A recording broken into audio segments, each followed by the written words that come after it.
bills and moving away from streaming services like Netflix, Hulu, and others for something better. Q Broadcast. For just $60 a month, you'll get access to every channel you could ever want, including HBO, Cinemax, and Stars. And the best part? There are no contracts, no hidden fees, and you're free to cancel anytime. With Q Broadcast, you can enjoy streaming live TV, movies, and top series on up to 5 devices at once.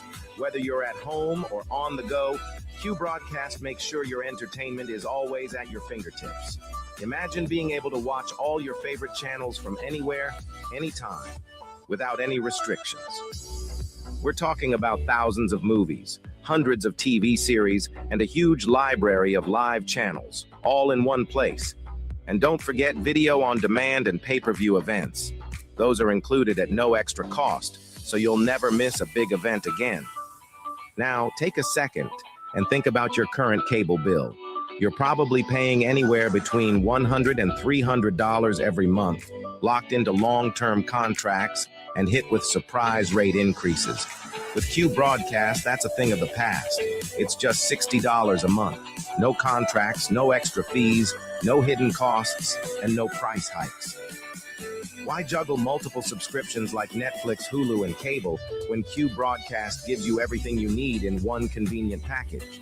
People everywhere are switching to Q Broadcast, saving money and getting more content than ever before. So, what are you waiting for? Click the link in the description and sign up for Q Broadcast today. Just $60 a month, no contracts, no hidden fees. It's time to take control of your entertainment and start streaming smarter.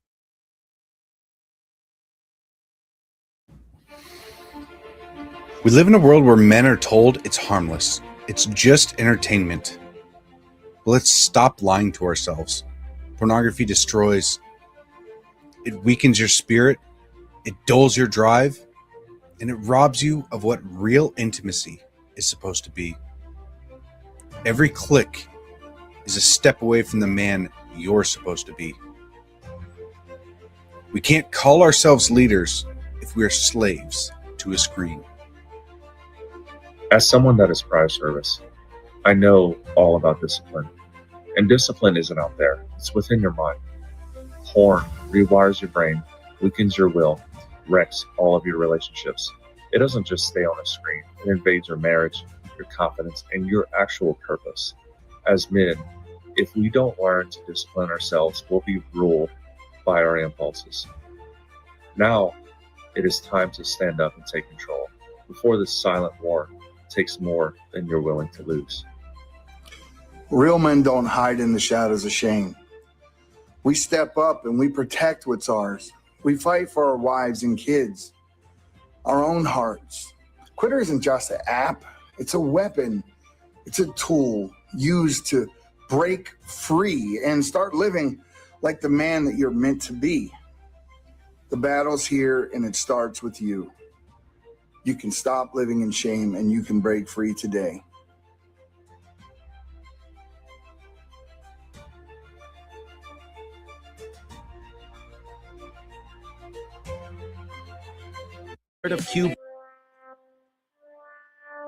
Here at the Anomic Age, we know that these times of uncertainty are stressful.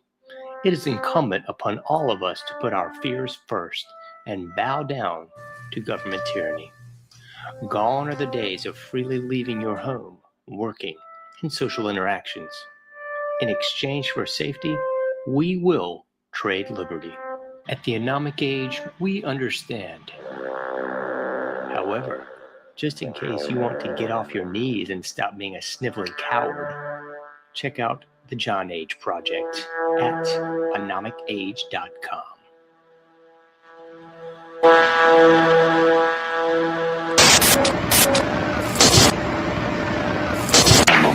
Meet Ann Morrissey, who is here with her daughter, Dareth. Dareth is 17 years old. Mrs. Morrissey, I don't have to tell you that most parents would be extremely depressed if their daughter came home one day looking like this. I assume that was your response shock, anger, depression? What was it? I was extremely angry. I really went bananas. Yeah, how old was she when this happened? possibly 13, 14 years old. We're talking like it's a disease, isn't it? Well, Yeah. How did she explain it to you, Mrs. Morrissey? there was very poor communication until we went into counseling.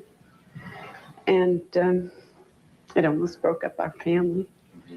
But through counseling and Serena, I can understand it better. What do you understand?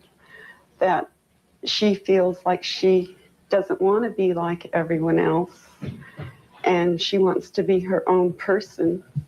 And through the dress code and her lifestyle, she's expressing this. It doesn't conform with our rules, but we're learning to cope, and it's a very, very difficult thing. Extremely difficult. Dareth, let's let you talk for yourself. You're from Long Beach, California. I just can't handle being like everybody else because that's what everybody else wants, you know. Just because somebody else does something does not mean that I have to do it. You know, I have my own morals and ideals, and I go by them. Are you drug-free, Dareth? Yes, I am. Is this a political statement, then? Do you have some misgiving about the society that you see? Yeah, there's a lot of problems, you know. A lot of the people are really aware of what's going on, you know, and I don't like it, you know. There's a lot of problems. What? I don't like the way society is based. What bothers you? Give us some of the misgivings you have. The rich, the poor, the people starving, the wars, you know. Why can't, you know, everybody just get along and just live their life?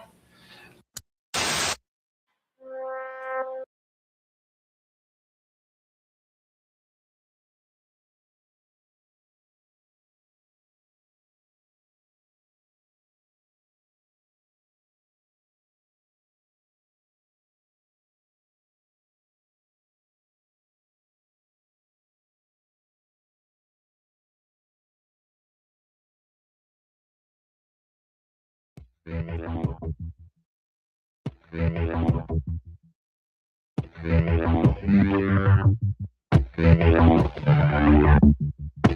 know something is wrong, and it's time to stand up.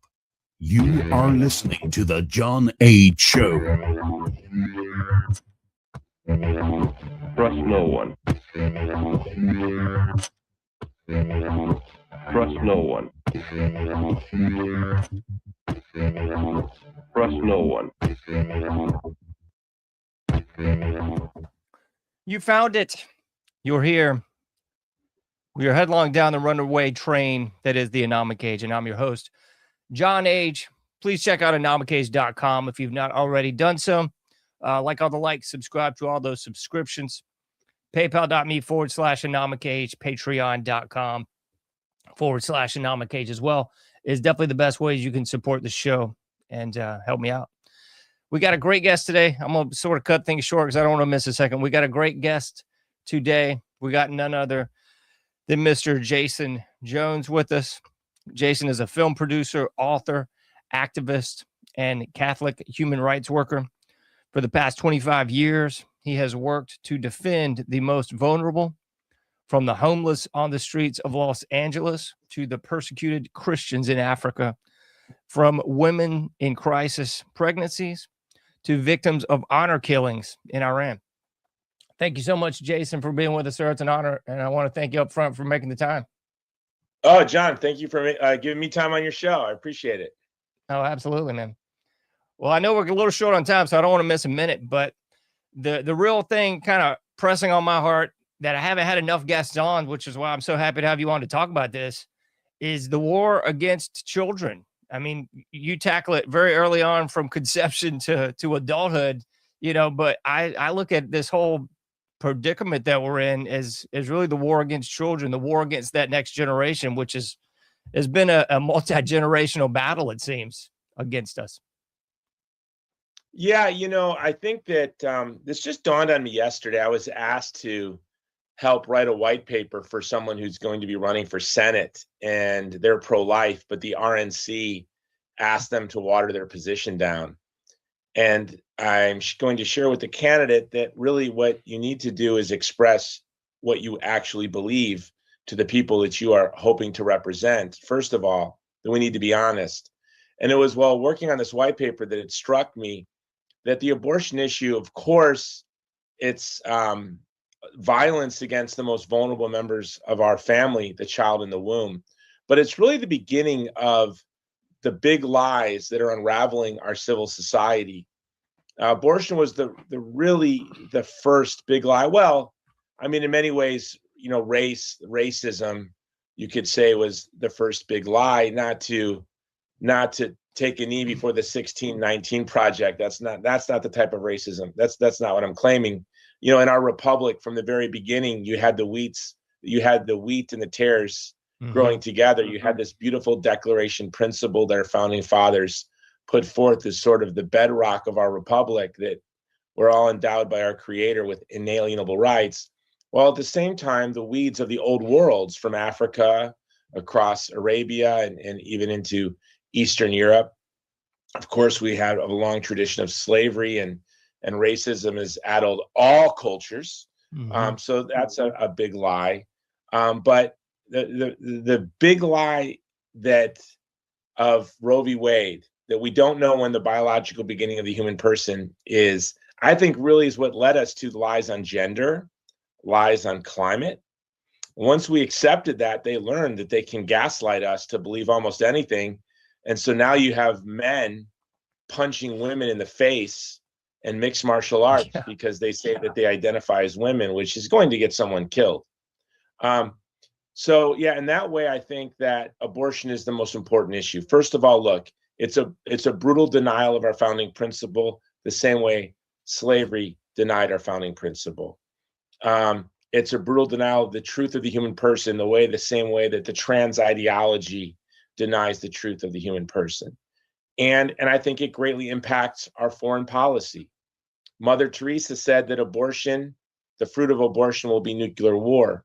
And so when you look at Obama's drone program, you look at under President Bush, who obviously was a very flawed president, but his drone program, I think there was 1 or 2 civilian casualties, where in Obama, you had thousands of civilians that were killed by his drone policy, hundreds and hundreds and hundreds of children from Yemen to Pakistan.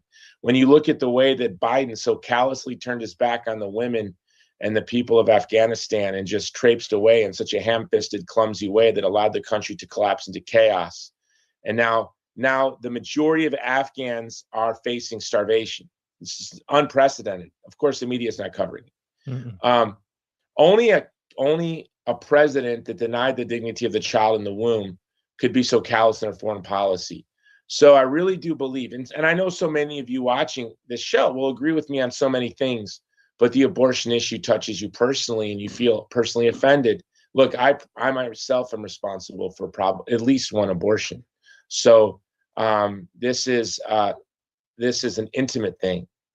And so this is something that all Americans are intimately connected to. Oftentimes we feel judged by people who say they're pro-life. That's not what I'm saying. What I'm saying is that we have all accepted the big lie, and that children in the womb have been the victim along with their mothers, and that if we want to leave our posterity with a culture of life and a civilization of love, the first place we need to begin is by defending the child in the womb from violence. That's an absolute fact. And I love what you're saying, because it really, I think, is so spot on, because they got us to believe that with Roe versus Wade. It's just a clump of cells. It's no big deal. And now they've gotten us to accept more and more atrocities, from the drone strikes to the castration and removal of breasts of minors. I mean, it just keeps going on down the line. And I look at so much of this on the social media. Often they have all these people just fighting each other in the streets now, just bedlam, people fighting in a supermarket, people fighting in the streets. I think we've just become, more and more accepting of immorality is no other way to put it, I think. John, I live and I recently left Hawaii for the German hill country of Texas, in a rural, it used to be rural, but Texas is booming. So it's growing rapidly. We're the fastest growing county in the United States. But when I travel quite a bit in the past 6 weeks, I've been in 10 countries and as many states, and I go to a lot of big cities. And, you know, I'm from Chicago. I left at 17 when I joined the Army for Hawaii, but I'm from Chicago, and Chicago was a beautiful city. Not perfect. San Francisco was a beautiful city. Not perfect. San Diego was just a beautiful city. Austin was quirky and liberal, but beautiful and fun, and you loved going there. And what big city would you want to go to today in the United States? Name one that you'd be excited. I can't wait to go. Remember how excited we would be? Oh, you know, I'm taking my wife to San Francisco. Or so excited. You know, you go. I was in San Diego. My daughter recently gave birth to her first child, my granddaughter, my third grandchild. Oh, congratulations!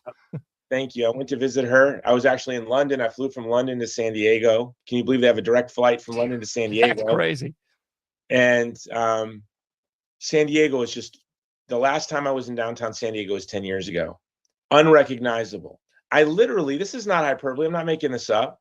I was walking down the street and I saw a very obese woman in underwear smoking crack.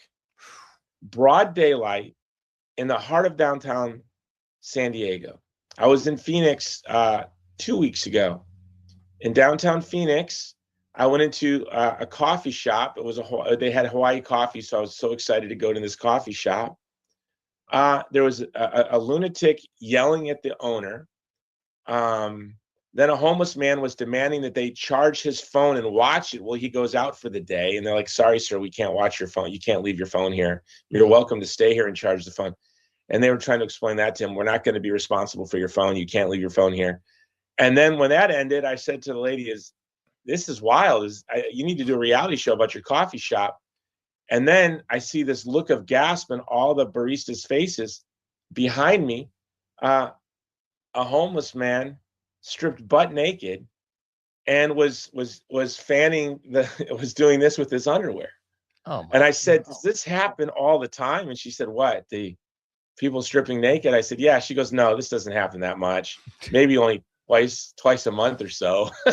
Good grief. And so we have to admit, look, we're falling apart, John. I'm falling apart. You're probably falling apart. Our neighborhoods are falling apart. Yeah. Our country's falling apart. And this is a sorrowful thing. And I'm a Christian, and I really just think we need to beg for God's grace, and we need to just wrestle our wills to conform to the grace that God is giving us, because it's not normal. Things in our country are not normal, and they're not sustainable. No, not at all. I mean, I've said this on my show many times, but I had some family in Memphis, Tennessee. So growing up, we would go sort of back and forth every few years to see my grandmother and my uncle and so forth. And we went out there a few years ago, I think about 5, and it was just nuts.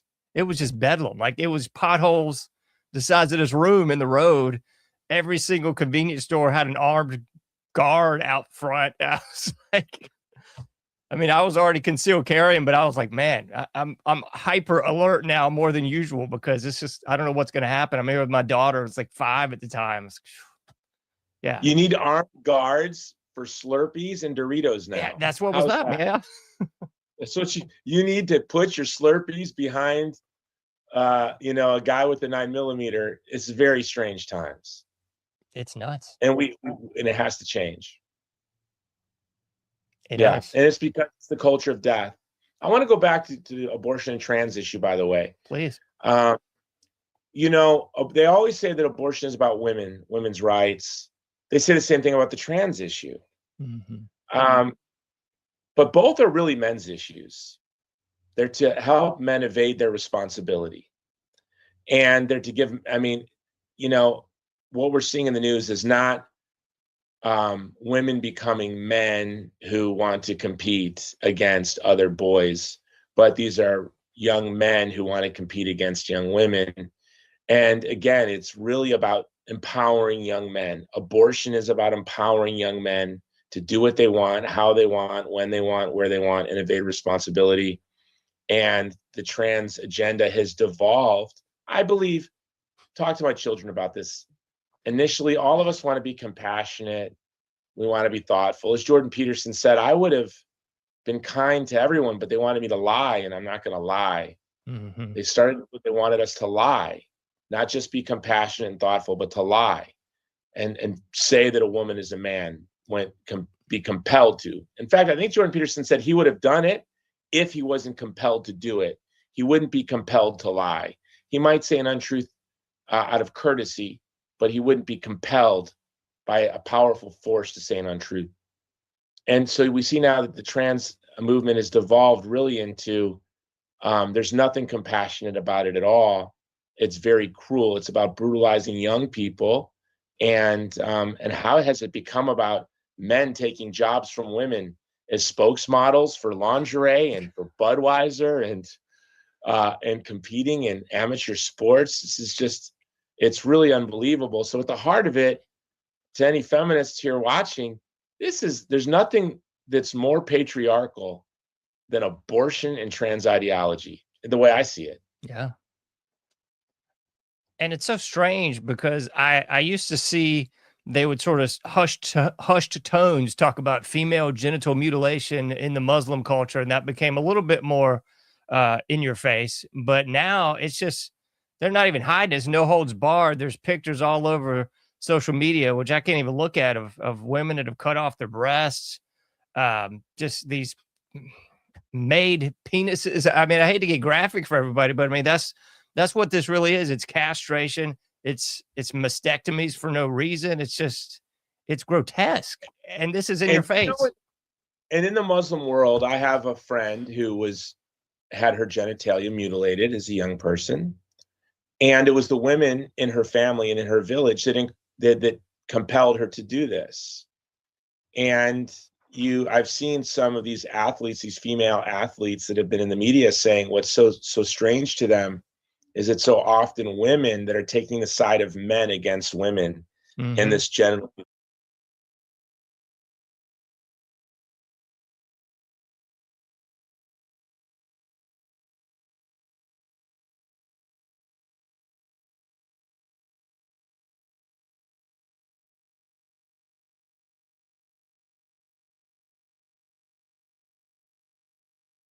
Gonna lie. They started what they wanted us to lie, not just be compassionate and thoughtful, but to lie and say that a woman is a man, be compelled to. In fact, I think Jordan Peterson said he would have done it if he wasn't compelled to do it. He wouldn't be compelled to lie. He might say an untruth out of courtesy, but he wouldn't be compelled by a powerful force to say an untruth. And so we see now that the trans movement has devolved really into there's nothing compassionate about it at all. It's very cruel. It's about brutalizing young people, and how has it become about men taking jobs from women as spokesmodels for lingerie and for Budweiser and competing in amateur sports? This is just, it's really unbelievable. So at the heart of it, to any feminists here watching, there's nothing that's more patriarchal than abortion and trans ideology, the way I see it. Yeah.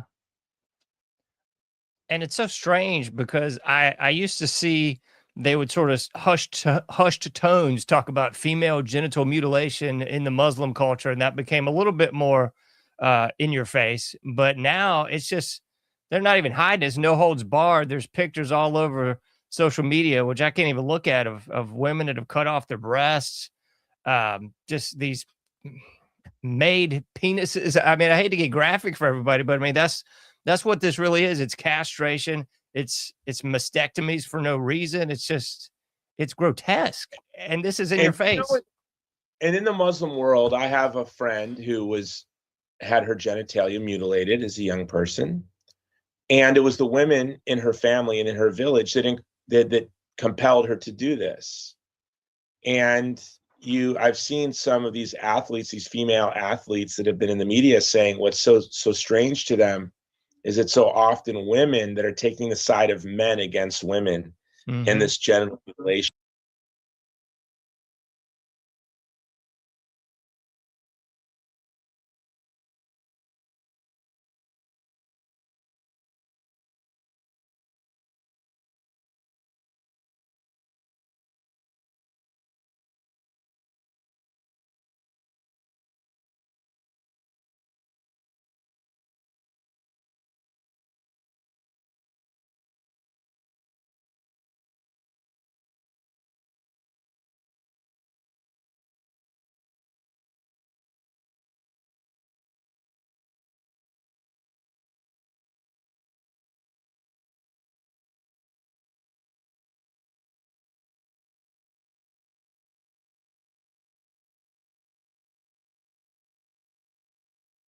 It has given us the opportunity to really fight for and articulate our vision of the human being. I love you mentioned the dignity that both sexes have, because I think that's so beautiful, and it's something that the left has tried to take from us, like that God-given masculine and feminine energy that comes together, makes that child and builds that family unit that is so sacrosanct, in my opinion, to everything. And they've done everything to say, oh, but we want to be equal. I realize that equality to a degree, but I mean, I love that the unequal nature is what makes us balanced. That strong male energy, that more compassionate female energy. I mean, that's what makes the home and fosters the love that builds those children, and they want to take that away. Yeah, and women have a strength in many ways. They're much more. I really find, especially with my work serving vulnerable communities around the world, that men, we're physically stronger. I mean, that's a fact. But in many ways, I think women have an emotional strength that men can't even begin to imagine. Like, I think if you were just to say, here's men's physical strength and here's women's physical strength, I would say here's women's emotional strength. Yeah, here's men's. That's strength. true. When I'm working with refugees, when I'm working with Afghan families in hiding, when I'm dealing with Afghan freedom activists and Afghan activist women who are fighting for women's rights in the heart of Kabul today, and they're beaten and whipped and imprisoned and threatened, and they go back right out into the streets. Man. That's a very unusual strength.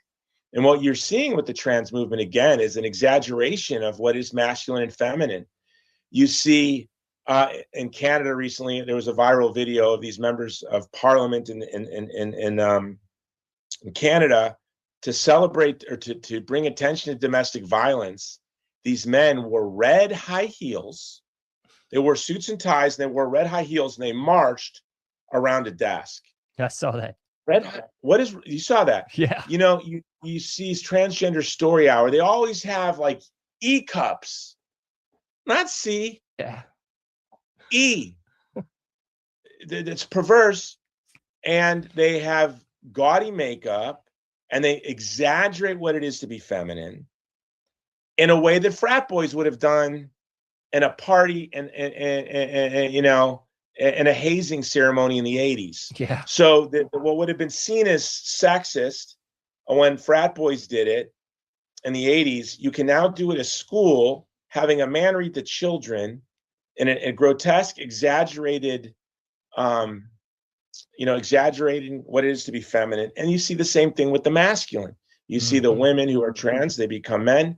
They always take on the exaggeration of it all, which is really, it's really devastating to young people, because the affectations of manliness isn't what it is to be a man. So if you're a young, effeminate man, that doesn't make you gay. That just means, you are who you are. And if you're a young woman and you're a tomboy, that doesn't diminish your femininity. But what you're seeing in these trans activists all the time is they're really doing exaggerated stereotypes of what men and female are. The very things the left criticized, like an hour and a half ago. Yes. Not that long ago. And it's just become so absurd that we're building a beautiful coalition. I mean, on our side now, we have everyone from Joe Rogan to Robert Kennedy Jr., to Tulsi Gabbard, to Dave Chappelle. I mean, they've given us everyone. I mean, even Bill Maher runs over to our side every once in a while. I think Bill Maher would rather live on our side, but he needs to, he probably has debt or taxes he has to pay. I don't know. But they're really handing America over to us. And that's why they're increasing censorship. Today, Tucker Carlson was fired from Fox News. I don't know if you saw that. So, and I think the censorship is going to be ramped up, and they're going to call us all sorts of names. But it's something I always tell my children, is that we need to love people more than we worry about being liked. Mm-hmm. And, it would not be loving to allow these bizarre ideologies to run amok, because they can go in unexpected, dangerous places. What started in the late 19th century with Germans getting into ruins and the maypole and old poetry, no one could have imagined would have by leaps and bounds led to the rise of Nazi Germany.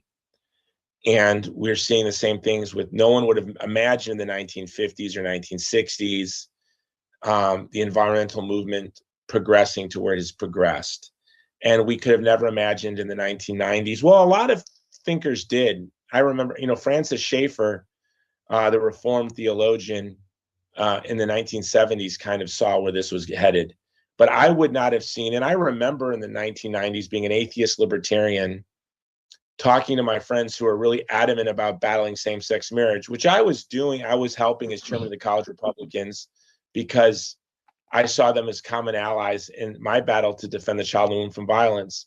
But I really wasn't passionate about it. And they said, Jason, don't you understand? This is going to lead to the normalization of pedophilia. Mm-hmm. This is going to lead to, and all of these things. I said, how can you say that?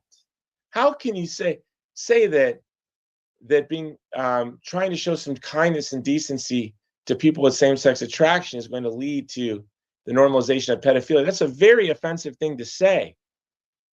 Okay, but it happened. Yeah, it really did happen. And so where are we going to go from here? I mean, where is the next great leap, into the dark going to take us? Because I think it's in a very dark place right now.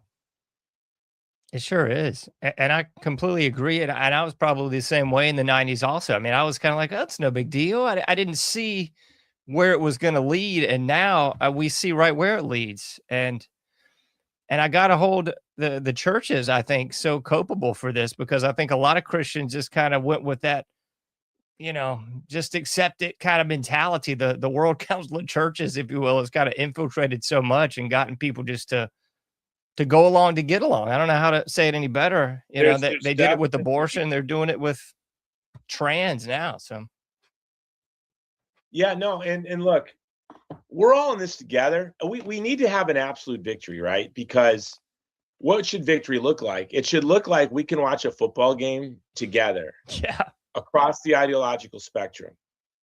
It can look like Thanksgiving isn't going to give us anxiety.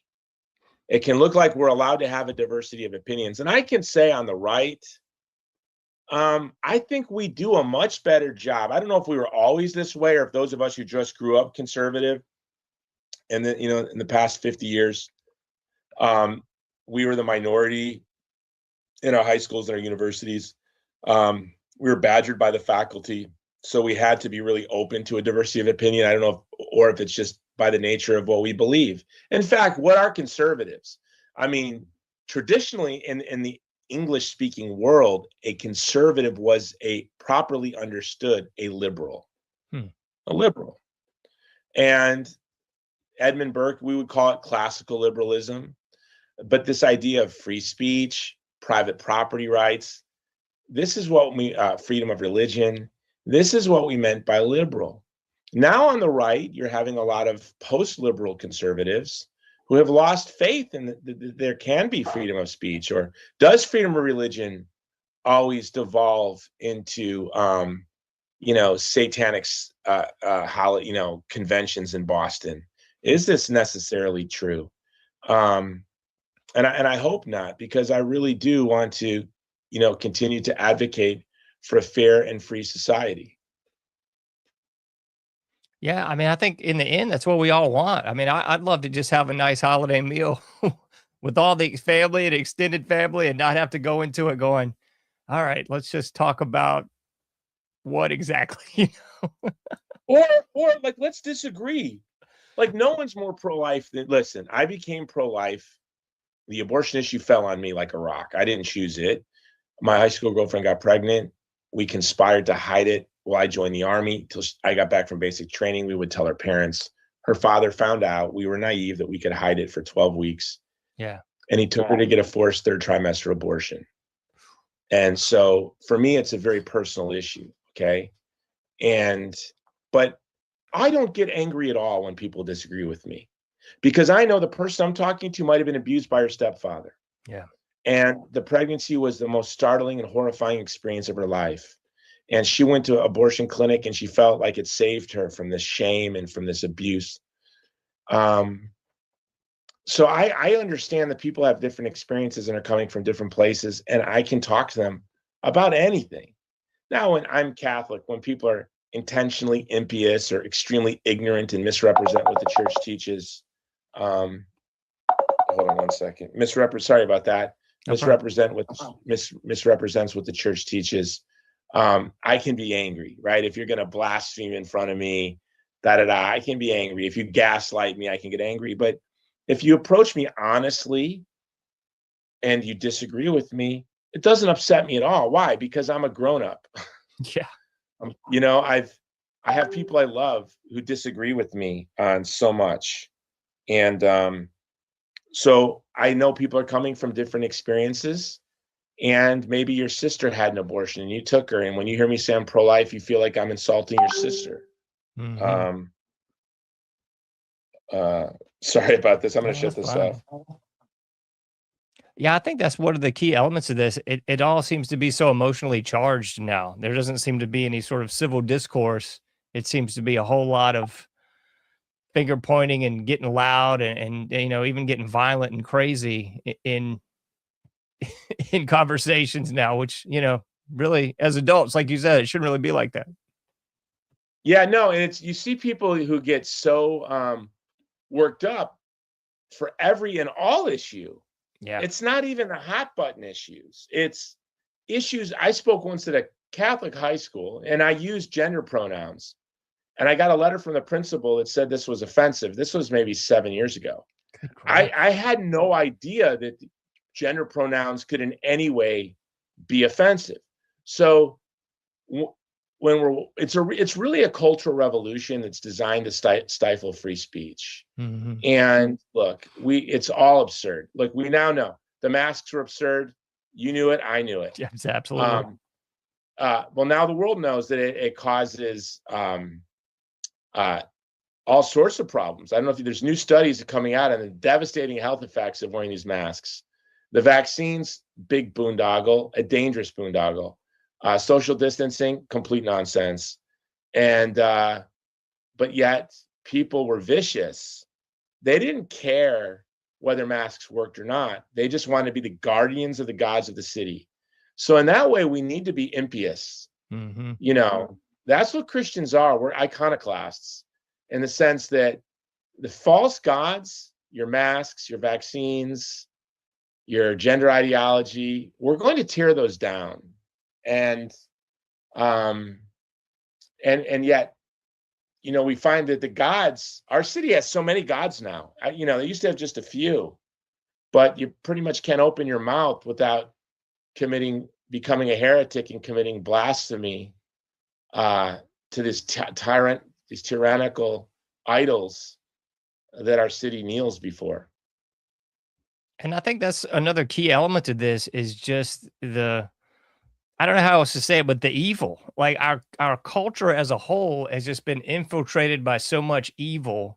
You know, we take it back to abortion and the trans thing to where we go now, but I mean it's that old nothing new under the sun thing from Solomon. It's that same old evil. It's just sort of worked its way into all the little cracks and crevices of our, you know, our great city on the hill until here we are looking at Sodom and Gomorrah, it looks like to me.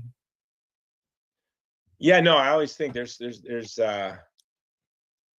are, you know, people from Sodom and Gomorrah tapping God on the shoulder going, are you seeing this? Are you seeing this? Yes. What's going on? We didn't do any of that. What are you doing? And in the end, but you started the show off perfectly because you nailed it.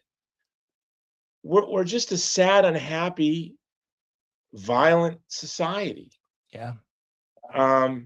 And you know, for my family, for your family, we're becoming like, I have friends that live in very dangerous parts of the world, but they have a little heaven. They have their little haciendas, or they have their walled homes. And I've created a walled garden for my children. We homeschool them. You know, we travel. We're very careful about where and when we go with our children. But I tell my children, you know, you're being raised like the young Buddha, Siddhartha Gautama. You're being raised in a garden.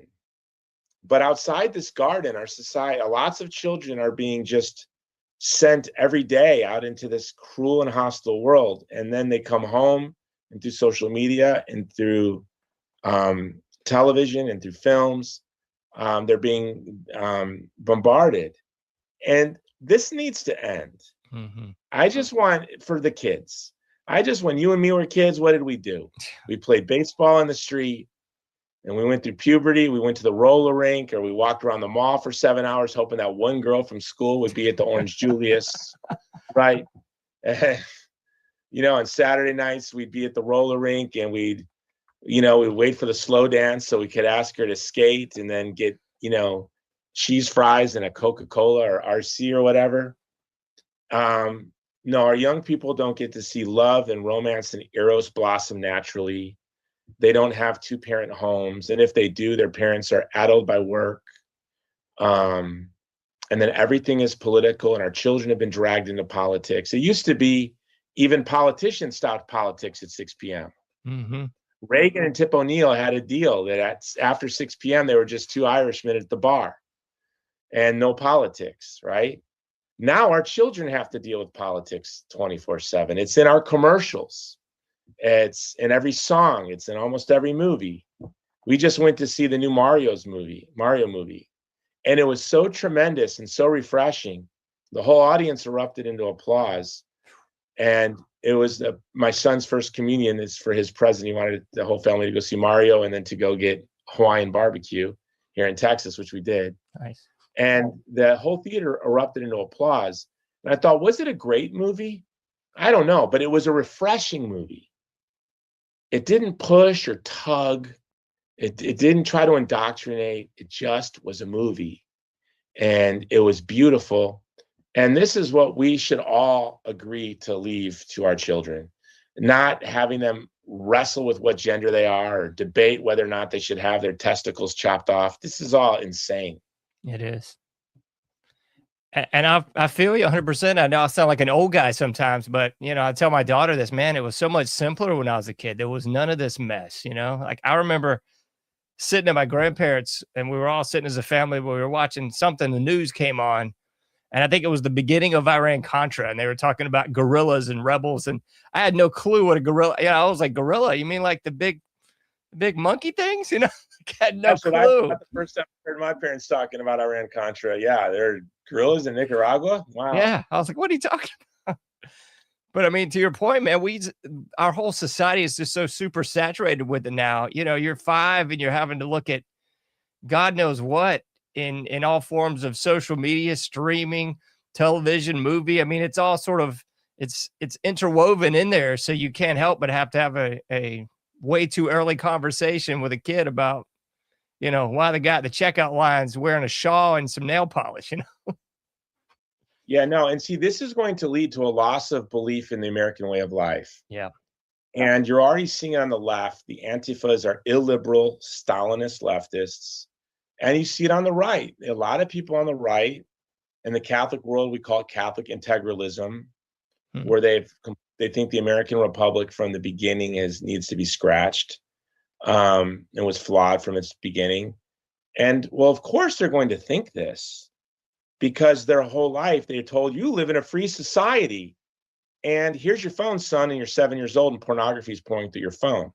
So yeah, they're going to go, no, that wasn't good. Okay, that was what freedom is, abortion and genital mutilation. Well, then freedom should be rejected. Mm-hmm. And so we're probably, in our lifetime, if things stay at this pace, we will die in a tyrannical society. Because people will want to be able to walk down the street at night without being knifed by someone on fentanyl. And the children today who are the victims of trans ideology will not bear to stand this nonsense to continue anymore. And we're going to see a swing either to the totalitarian left or the totalitarian right. That's the only question. It will be definitely an illiberal, an authoritarian right and a totalitarian left. Pick it. What would you rather live in, an authoritarian right or a totalitarian left? Well, I would prefer to preserve the republic in which we were given. But our founding fathers completely understood that it was only for a moral people. And we are not. I mean, if if I'm to judge the whole country by what I know about myself, we are not immoral people. I'm not judging you and your neighbors. I'm judging me. So we're, I don't think we are the type of people that can really preserve this republic. So we should pray for revival, pray for God's grace in our own lives, in the lives of our communities and our families. And, the world's a sorrowful place. We were once the city on a hill. Imagine a hill where there is nowhere to aspire to, nowhere to admire. A world where there's no nation to admire. Well, we're not admirable anymore. And it's quite sorrowful to think that we've devolved to such a point. When I was in Iraq during the battle with ISIS doing a documentary, I interviewed Yazidi in internally displaced people's camps. And I'd asked them if their hopes were to go to America. And they were unanimous in that they never wanted to go to America because they've seen it on TV and they know it's such a violent country. This was an ethnic minority facing genocide that was in a camp that said, yeah, this is better than whatever is in America. I have Afghan friends that the first thing that horrifies them when they come here are the Amber Alerts. In fact, I had an Afghan family left Texas because it's a big state. And so you get Amber Alerts every 2 seconds. Doesn't matter where you live in Texas, you get an Amber Alert for whatever's happening anywhere in Texas. And it's relentless. They really just were afraid their children were going to be kidnapped. And so they left Texas for Virginia. So, it's real, when you look at what's happening in Afghanistan, Iran, Iraq, Syria, Sudan is a total catastrophe today. 16,000 Americans are about. I pray Biden does a better job with these Americans left in Sudan than he did with the Americans left in Afghanistan. We'll see. But how sad for the world that there's no longer a city on a hill. Mm-hmm. So I think we owe it to our posterity, but we owe it to the world to be stewards of what we've inherited. And we need to really pull each other up, dust each other off, and to make America good again. I'm more interested in us being a good people than a great people. That's a pretty You'd rather good have a point. good father. You'd rather have a good father than a great father, wouldn't you? Yeah. Right? You're not so impressed that your dad is president of Ford Motor Company if he's a horrible husband and father. You'd want a good father. And I want to leave my children a good country. And we should be great, but it's more important that we're good. We have everything to be great. Yeah. The natural resources, 2 oceans on each side protecting us from other powers, all the peoples of the world that we're a country made up of people that wouldn't take no for an answer, right? We're the children and grandchildren of people who wouldn't take no for an answer. And if you're first generation, you wouldn't take no for an answer. Yeah. It's fun to go to the old world. I love going to Europe. I love going to the Middle East. I love being an American there. But I love being the steward of my own destiny. Or a country made up of people who made that decision. So, and their descendants. So we should be great. Being great is in our nature. Being good is more important. And that's a beautiful way to leave it almost. I've been looking at this quite a while for what's going on in France. And this is kind of off topic, a little sidebar here, but what do you think it's going to take for the American people to kind of get up off the mat, so to speak? And, I'm never calling for violence, but at least, stand up for what the heck is going on with this mutilation of children, I think a lot of people fell asleep at the wheel, or they all went, oh, abortion's been banned now. Well, we don't have to worry about that anymore. It's kind of like the Trump phenomenon. Oh, Trump's got it. We don't have to worry about that anymore. And I keep kind of looking, at large at the American populace going, okay, well, where you at? I think the rest of the world's kind of waiting for that big dog to get off the porch and act like Americans, A lot of us are, right? I mean, there's a lot of us are. And that's why the censorship has been so brutal. That's why the intimidation. I mean, could you imagine? We live in a country where the CIA covered for Hunter Biden and the FBI is spying on Catholics. Now, look, I'm a Can't make Catholic. this up. I wish we were worthy of being spied on. Okay, I could tell you, there is not a radical Catholic parish in America. I wish there were. I really wish that Catholics could pose a threat to the order of this country. Like, if you upset us enough, you better. No, come on. It's just crazy. It's insane. The only thing more insane is that you have Hunter Biden, who is literally in bed with Russia. Yeah. I wonder if he switched from Russians to Ukrainians now because we're supposed to stand with Ukraine. I wonder if he's done that. I wonder if he's spending his money in Ukraine now instead of on Russia. But I wonder if they come for free now. I wonder if they're gifts from the warlords that his daddy sent him money to. But the fact that the CIA covered for this despicable reprobate, and the FBI spying on rosary groups is really something else, man. So, but that tells you that we're standing up, but there's a lot more for us to do. Yeah. Well, that's certainly the truth. Well, I know you got to run, Jason. What's the best place for people to follow you and support you? I know you're all over the place, but what's the best place to find you and support? 2 places. I'll give you 2 places. I have my own podcast, The Jason Jones Show. In fact, I'm running to do an interview right now with someone on the ground in Sudan, who's going to give us a report on what's happening there on the ground. So The Jason Jones Show, wherever you listen to podcasts. And also our organization, the Vulnerable People Project. I founded it over 20 years ago to stand with communities facing genocide, democide, and total war. So Biden has made it very busy for us. We're the only organization operating across Afghanistan still. Our core mission in Afghanistan is to defend and support the widows and orphans of our Afghan allies killed in action and help to evacuate and resettle every Afghan interpreter that we left behind. You can go to our website there. It's thegreatcampaign.org. We also provide security for Christians in Nigeria. We're building a hospital with a partner in Sudan, but you can look at all the work we do. We serve the most vulnerable people in the world, from the child in the womb to the Uyghur in Chinese-occupied East Turkestan. Perfect. And I've got Movie to Movement up here. Is that yours as well?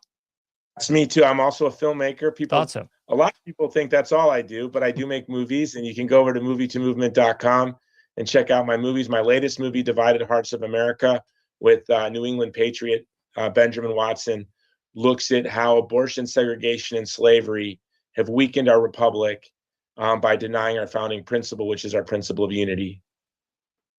That sounds great too. Well, thank you so much, Jason. I couldn't thank you enough for being on and making the time for us today. And I hope to talk to you soon, man. All right, brother. Thank you so much. All right. Thank you, sir. I'll send you these links after I post them. All right. God bless you. All right. Thank you. You too, Jason. Bye-bye. Bye-bye. All right, folks, if you missed any of that, please check out anomicage.com. It's where you can find all things me, all things this show. So anomicage.com is where you're going to find this show and so much more. Always say paypal.me/anomicage, patreon.com/anomicage as well. As I always say, you can't do everything, but you can do something. Please try to get out there and do your part, and I'll be seeing you sooner than later in the Anomic Age.